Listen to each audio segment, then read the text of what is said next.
Rénologique est une présentation de duproprio.com en collaboration avec l'Agence de l'efficacité énergétique du Québec et le magazine La Maison du 21e siècle.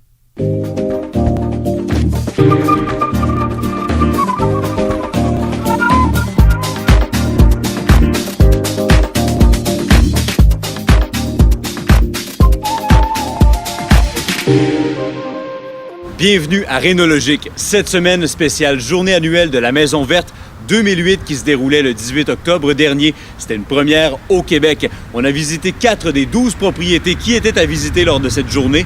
Mais tout d'abord, quelques mots des organisateurs, soit Emmanuel Cosgrove d'Ecohabitation.com et M. André Fauteux du magazine La Maison du 21e siècle. Le bâtiment est plus que la moitié de tout l'impact écologique des Nord-Américains. Ils consomment la moitié de l'énergie, produisent la moitié des gaz à effet de serre. Le cœur de l'enjeu environnemental est situé dans la façon dont on se construit Québec. Ces chiffres sont éloquents. C'est pourquoi plusieurs acteurs de l'éco-construction se sont réunis pour faire connaître la Maison verte au grand public. C'est une idée que j'ai eue parce que depuis plusieurs années en Europe, c'est très populaire et aux États-Unis aussi. L'idée, c'est de faire découvrir les maisons vertes en visitant et en parlant aux propriétaires. C'est les propriétaires qui ouvrent leurs portes lors de cette journée-là aux gens qui peuvent découvrir c'est quoi vivre dans une maison écologique. Souvent, on voit ça dans les journaux, les revues, mais on ne sait pas c'est quoi. Et ça laisse l'opportunité aux gens de se parler et d'échanger sur ce sujet. On a vraiment on pensait faire 2 régions dans cette année pilote, mais on en a 4. Alors, à Québec, à Montréal, en Estrie, dans les Laurentides, dans chaque région, il y a 3 maisons. On a fait une sélection assez pointue des 3 maisons dans chaque région pour offrir une bonne idée de la gamme de ce qui se fait en écolo. La définition de la maison verte est assez large, donc oui, il y a de la haute performance énergétique, les maisons solaires, les matériaux écolos, c'est tous des éléments différents. On avait des critères vraiment importants, c'est-à-dire qu'on ne voulait pas de maison de millionnaire. À la télévision, c'est ce qu'on voit tout le temps. Ça fait rêver, mais ça n'encourage pas les gens à passer à l'action. Si on veut sauver la planète, question changement climatique, il faut que ce soit la masse, il faut que tout le monde fasse le virage vert.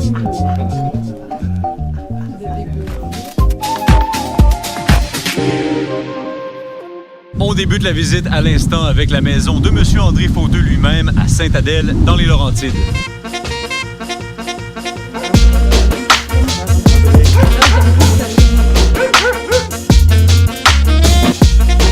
On a choisi d'être à la campagne. Alors pour nous, c'est vraiment être en harmonie avec son environnement. C'est savoir qu'on a des grandes fenêtres, on a des belles vues sur la nature. On revégétalise également la rive. Il y a une pente pour protéger le lac contre les algues bleues. La pelouse, c'est du sauvage. J'ai semé du trèfle et le reste, c'est vraiment sauvage.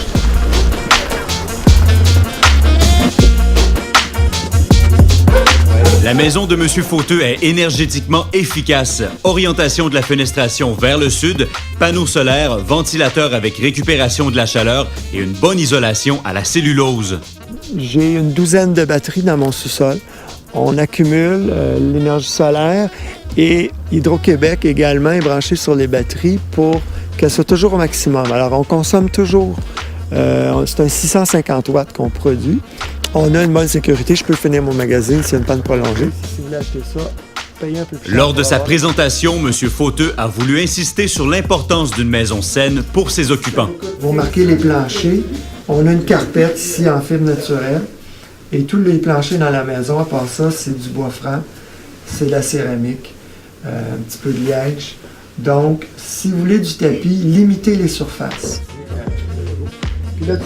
Qu'est-ce qui était le fun, c'est de rencontrer les propriétaires, là, que ce soit eux qui nous montrent la maison, puis pas un autre expert, parce qu'on a vraiment pu voir leurs erreurs, qu'est-ce qu'ils ont fait, ils nous ont dit, apprendre de leur expérience. Pour moi, ce qui était le plus important, c'est que les gens comprennent que c'est pas inabordable. Je voulais intéresser les gens à comprendre et à passer à l'action, que ce soit en rénovation ou en construction. à la rendre plus verte, leur maison, que la maison actuelle. Et pas nécessairement la maison modèle idéale. Vous pouvez voir et revoir les émissions de Rénologique au www.duproprio.tv. Pendant ce temps, sur la rive sud de Québec, plus précisément à Saint-Nicolas, on pouvait visiter une maison évolutive, saine et originale.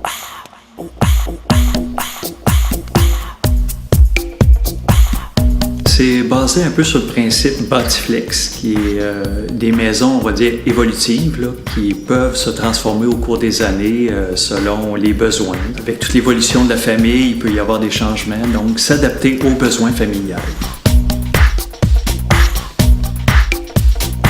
Cette maison est actuellement divisée en 2 logements. Cependant, elle pourrait être reconfigurée. Pourquoi on pourrait qualifier cette maison-ci de maison saine? Disons que le fait qu'il n'ait pas de sol, je pense que c'est comme on empêche l'intrus, on va dire l'humidité d'entrer dans la maison au départ, parce que les caves, c'est un problème. Et le fait d'avoir des espaces, les plafonds assez hauts, si on respire mieux, avec un bon échangeur d'air qui apporte quand même de la chaleur. Il y a des systèmes maintenant qui permettent, avec des mini thermopompes, là, qui permettent de chauffer la maison et de toujours assuré un échange d'air constant dans les résidences.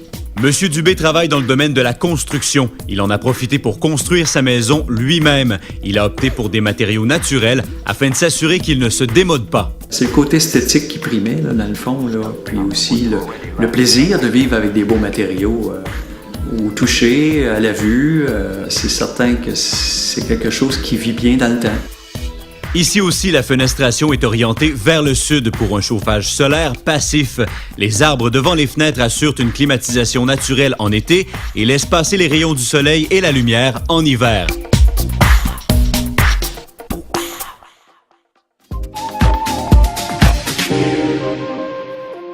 On se déplace maintenant sur l'île de Montréal, dans le quartier Hochelaga-Maisonneuve, pour visiter un triplex spectaculaire. Les 2 propriétaires ont investi et se sont investis pour le rénover avec un impact minimal sur l'environnement.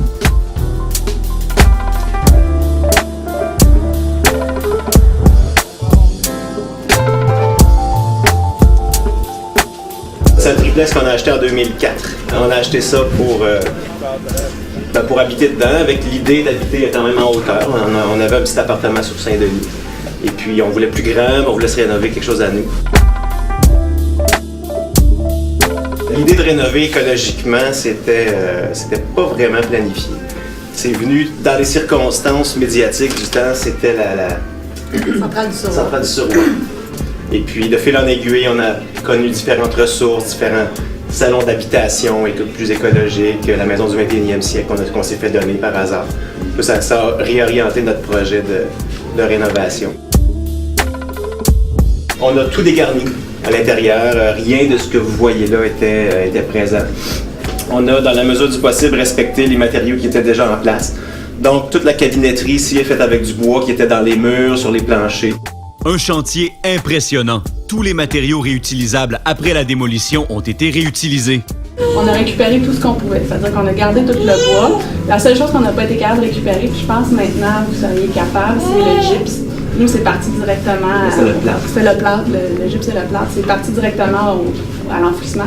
Il y en avait combien de tonnes par étage? À peu près 5 tonnes par étage. Il y en avait comme 5 tonnes par étage. Fait que ça, si on avait été capable de recycler ça ou de revaloriser ça, le projet aurait été revalorisé à 85 %. Je suis à l'école des métiers de la construction en ce moment, en charpenterie-menuiserie. J'ai un espèce de projet de rénovation au niveau de l'entreprise et de ma maison. C'est comme un point de départ d'avoir une espèce d'idée.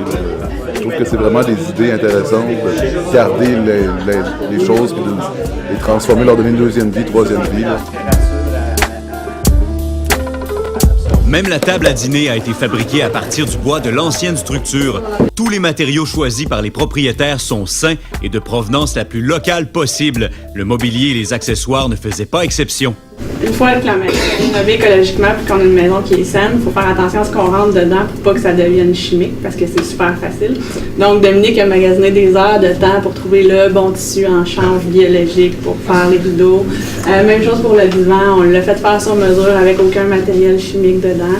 Qu'est-ce qu'on a fait d'autre pour faire attention? Les produits qu'on utilise pour le nettoyage, ce genre de choses-là. Fait qu'une maison écologique, ça va du moment où on la rénove, ce qu'on met dans les murs, jusqu'à l'utilisation de tous les jours. L'efficacité énergétique de cette demeure a été finement calculée. Un puits de géothermie se charge du chauffage. L'air chaud pulsé est distribué par ces grands tuyaux partout dans la maison. Un chauffe-eau solaire sur le toit et une maximisation de l'énergie solaire passive complètent le tout. On est content d'être passé parce que la maison est vraiment bien, là. Ils sont partis vraiment de... Bon, on n'a pas vu des photos d'avant, mais je suppose que ça devait pas être très beau à voir, là. Vu la quantité qu'ils ont pu récupérer, c'était hallucinant. Qu'est-ce que vous aimeriez que les gens retiennent lorsqu'ils sortent de chez vous? Qu'un projet de rénovation écologique, c'est une expérience humaine qui rapproche si c'est bien fait. On peut difficilement le faire soi-même. Puis, quand on se fait aider par des amis de la famille, tout ça, ça en fait un projet doublement charmant, de par le résultat, mais de par les liens que ça crée aussi. Est-ce que vous la vendriez dans 10 ans, cette maison? Non. Ah non, on a aussi une espèce de petite révolte contre l'achat de la première maison, puis la deuxième maison, puis la troisième maison. Non, on a choisi un endroit où on espère vivre possiblement toute notre vie.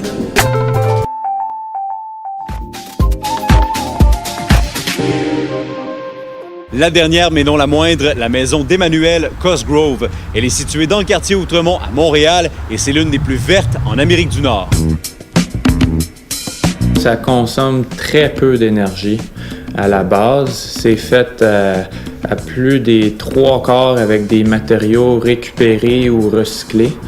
Il y a des systèmes de recyclage des eaux grises. Le site est 100% perméable à l'eau de pluie et c'est avant tout des logements de taille modeste et situés près du transport en commun et de tous les services. Cette extension de la propriété est entièrement chauffée par le soleil en hiver. La quasi-totalité des matériaux utilisés ont été récupérés. Nous aurions pu consacrer la série entière de Rénologique à la maison de M. Cosgrove. Il nous reviendra cependant pour nous expliquer en quoi consiste la certification LEED for Homes. Sa maison est d'ailleurs pour l'instant la seule au Québec à être certifiée LEED for Homes Platine. M. Cosgrove nous reviendra également dans un épisode consacré à la finition du sous-sol puisqu'il vient de terminer le sien et, paraît-il, nous sommes le tout premier média à l'avoir visité. Pour plus d'informations sur toutes ces maisons vertes, rendez-vous sur les différentes plateformes médiatiques dédiées à la maison saine, soit écohabitation.com, le site d'Archibio ou alors le magazine La Maison du 21e siècle. On vous rappelle que vous pouvez voir et revoir les émissions de Rénologique au www.duproprio.tv.